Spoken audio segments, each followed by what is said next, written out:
দই খেতে ইচ্ছে করছে, ঠান্ডা লেগেছে, তবু কি করব, একটু মিষ্টি দই খেতে ইচ্ছে করছে। ঠান্ডা কাটিয়ে একটু মিষ্টি দই খাবো, ভীষণ ইচ্ছে করছে। বাড়িতে এসে এখন 3টে বেজে গেছে অলরেডি, যাচ্ছি ভর দুপুরে, কিছু করার নেই। খেতে যখন ইচ্ছে হয়েছে, নিয়ে আসা যাক, নিয়ে আসি আগে দইটা। দেখি যদি অন্য কোনো মিষ্টি মিষ্টি আর আমার শরীরে অনেকদিন পড়ছে না, তার জন্য হয়তো শরীরটা খুব খারাপ। যদি মিষ্টিটা পড়ে যদি শরীরটা একটু তরতাজা হয়, তারপর কফিও ফুরিয়ে গেছে, দেখি যদি দোকান খোলা থাকে কফির পাতা আনতে হবে। কফিটাও খাওয়া হচ্ছে না। চা খেতে পারি না, চা তো আছে, চা খেতে পারি না। লিকার চা ঠিক, তবুও একবার যদি কফি না থাকে তো নচেত চাটা যেন কেন খেতে পারি না। খেতে হতো আগে এনার্জির জন্য, অফিস থাকলে, সেটা আলাদা ব্যাপার ছিল। চলো যাওয়া যাক, দেরি করে লাভ নেই। চশমাটা একটু পুছে নেই, স্প্রে করে মুছে নেই। আমাকে বেক রসগোল্লা দেবে, আর মিষ্টি দই আছে, মিষ্টি দই দেবে। চলে আমি এসছি, মাত্র 20 minute time, sorry 15 minute time লেগেছে। যেতে রিক্সা পেয়ে গেছি, আর আসতে তো রিক্সা পাবোই।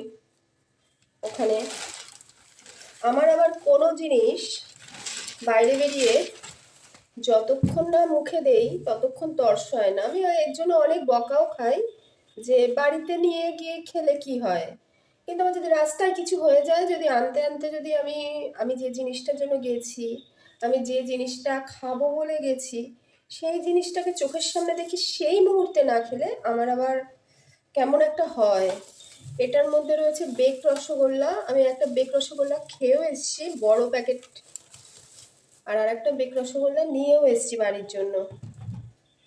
নিজের তো একা খেলে হবে না। আর একটা এরকম 500 দই, এ কতটুকু, কিন্তু মনকে চাপা দিয়ে যে না অল্পই নিয়ে যাই, ঠান্ডা ঠান্ডা বেশ দইটা, কিন্তু খাওয়া এটা যাবে না। বেক রসগোল্লাটাই ঠান্ডার মধ্যে ছিল, তো তবুও খেয়েছি, ভাল লাগেছে বেশ।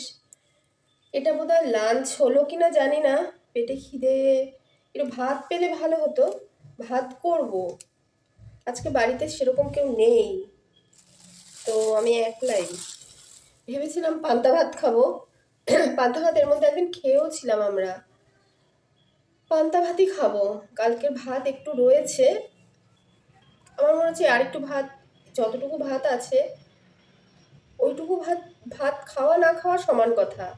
তো ভাত একটু করতে হবে, ওই গরম ভাতে একটু জল ঢেলে রাখবো, একটু কিছুক্ষণ পর আলু পেঁয়াজ ভাজা করব, ডিমের অমলেট করব, খাবো। অমলেট করব না, সেদ্ধ করব, অমলেটটা খেলে আবার হজম হয় না আমার, আবার কেন কে জানে, জানি না।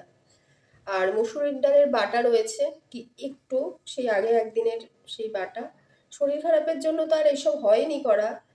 ওই দুটো বড়া ভাজবো, দুটোই বোধহয় বড়া হবে, এই আর কি। এই হলো ব্যাপার।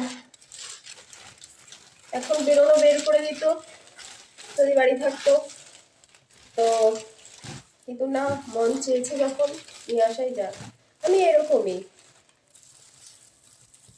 তোমরাও নিশ্চয় মিষ্টি দই খুব ভালোবাসো, ভালো খাও, ভাত দিয়ে খেও, অবশ্যই ভাত দিয়ে মিষ্টি দই দিয়ে খেও। আমি পারি না ভাত দিয়ে বা টক দই দিয়ে মিষ্টি দই দিয়ে এরকম ভাবে খেতে। তোমরা যদি পারো খেও, শরীর পেট দুটোই ঠান্ডা থাকবে। টক দই ঘরে রয়েছে, কিন্তু আমার কাছে টক দই খাবো না, খাবো না, ঠান্ডাও লেগেছে, খাবো না। আর মিষ্টি দইটা আমি একটু রয়ে মানে আর কি রেখেই খাবো, এই আর কি ব্যাপার। তো আজকের মতন টাটা, এই ব্যাপার। লাঞ্চ দেখাতে পারলাম না, বলেই দিলাম কি হবে কি না হবে।